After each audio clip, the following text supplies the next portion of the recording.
मेरे हुजूर की तो कोई बहन नहीं थी, दुर्रे यतीम है। लेकिन जब हजरत हलीमा सादिया के यहाँ हुजूर गए तो वहाँ हुजूर की एक रजाई बहन का तस्करा मिलता है जो हुजूर को लोरियां देती थी। नाम शीमा था। तो शाम के वक्त जब खवातीन खाना पकाने में मसरूफ होने लगती तो बहनें वीर उठा करके बाहर ले जाती। हर बहन का ख्याल ये होता कि मेरे वीर से सोना जमाने में कोई नहीं। कहते हैं खूबसूरती देखने वाले की आंख में होती है। जिसके वीर का रंग सोना होता तो वो कहती रंग नहीं तो कुछ भी नहीं है, और जिसके नकूश तीखे होते तो वो कहती कि रंग का क्या है, हुस्न तो नकूश में होता है। जिसकी आंखें खूबसूरत होती वो कहती मेरे वीर की झील जैसी आंखें तो देखो। अब यही बनु साद के मोहल्ले में होता। बच्चियां अपने वीर उठा के ले आती है, कहती मेरे वीर वर्गा कोई नहीं, दूसरी कहती मेरे वीर जैसा नहीं। इतने में हजरत शीमा अपना वीर मोहम्मद उठा के ले आती और दूर से ही कहती नहीं मेरा वीर भी आ गया है। तो सबके सर झुक जाते, कहते नहीं नहीं नहीं नहीं शीमा तेरे वीर का मुकाबला तो नहीं ना, हम तो आपस में बात कर रही हैं। और फिर जब किसी बहन के वीर को मुतफिका तौर पे सारी कह दें कि तेरा वीर ही सोना है तो फिर उसका फख्र तदीद नहीं होगा। फिर उनका ज़ौक़ आसमान को छूने लगता। इब्ने हश्शाम सीरत की सबसे पहली किताब, उसमें ये वाक़या लिखा है कि फिर हजरत शीमा हुजूर को अपनी आगोश में लेकर समेटती और फिर चूमती और फिर वो लोरी देती और वो लोरी के लफ्ज भी लिखे हैं, रब्बना अब के लना मुहम्मदा हत्ता अराहु याफियम व अमरदा। अल्लाह मेरे वीर मोहम्मद को सलामत रखना। आज ये पालने में बच्चों का सरदार है, कल वो लम्हे आए जवानों का भी सरदार हो। और फिर झूम जाती और क्या खुशी उनकी दीदनी होती। और फिर वो मंजर भी आया कि हुजूर अलैहिस्सलाम मक्के चले गए और ये जवान हुई और फिर उनकी शादी किसी कबीले में हो गई। आका करीम ने ऐलान नबुव्वत किया, 13 साल का वक्त कटा और फिर हुजूर मदीना शरीफ चले गए।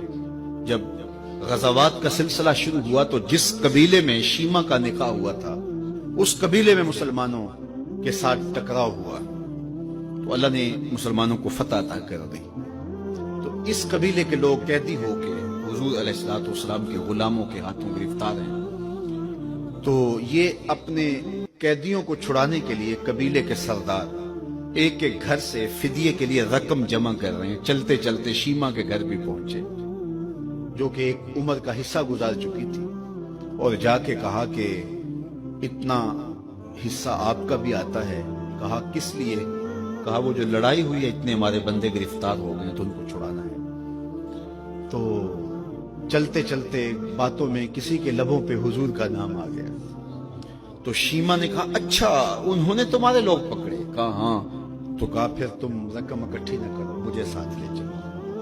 उन्होंने कहा तुझे साथ ले चले? कहा तुम नहीं जानती वो मेरा वीर लगता है, वो मेरा भाई लगता है। कौम के सरदारों के साथ हजरत शीमा हुजूर के नूरी खैमों की जानब जा रही हैं और सहाबा नंगी तलवारों से पहरा दे रहे। ये मक्की दौर तो था नहीं, ये मदनी दौर था।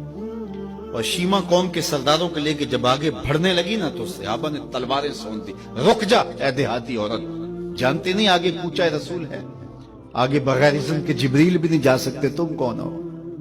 तो शीमा ने जो लफ्ज कहे वो लफ्ज बोले। उसने कहा खल्लू सबीली वालमू आना उख्त नबीयकुम, मेरी राहें छोड़ दो, तुम जानते नहीं मैं तुम्हारे नबी की बाजी लगती। तलवारें झुक गई, आंखों पर पलकों की चिलमने आ गई, रास्ता छोड़ दिया। हुजूर के खैमा नूरी में दाखिल हुई तो हुजूर ने देखा, पहचान लिया, उठ के खड़े हो गए। फरमाया बहन कैसे आना हुआ? आपके लोगों ने हमारे कुछ बंदे पकड़े, छुड़ाने आई। तो फरमाया बहन तूने जहमत गवारा क्यों की? तू पैगाम भेज देती मैं यूं ही छोड़ देता, लेकिन तुम आ गई हो, अच्छा हुआ मुलाकात हुई। फिर हुजूर ने कैदियों को छोड़ने का ऐलान किया और कुछ घोड़े और चंद जोड़े हजरत शीमा को हुजूर ने तोहफे के तौर पे दिए। वीरों के दरवाजे पर बहनें आए तो वीर खाली तो मोड़ा नहीं करते, तो हुजूर ने बहुत कुछ अता किया और फिर रुखसत करने खैमे से बाहर आए तो सहाबा की जमात मुंतजिर थी। फरमाया सहाबा जब मैं कैदी छोड़ा करता हूँ मेरी आदत तुम्हें मालूम है कि मैं पहले तुमसे मुशावरत किया करता हूँ। आज ऐसा मौका आया कि मैं तुमसे मुशावरत भी नहीं की और कैदी भी छोड़ दिए। कहा जो चाहें आप करें, लेकिन क्यों मुशावरत नहीं फरमाई हुजूर? अगर इरशाद फरमा दें तो फरमा इसलिए कि मेरे दरवाजे पे मेरी बहन आ गई थी। कोई लाओ तो सही जमाने में ऐसा, कोई लाओ तो सही जमाने में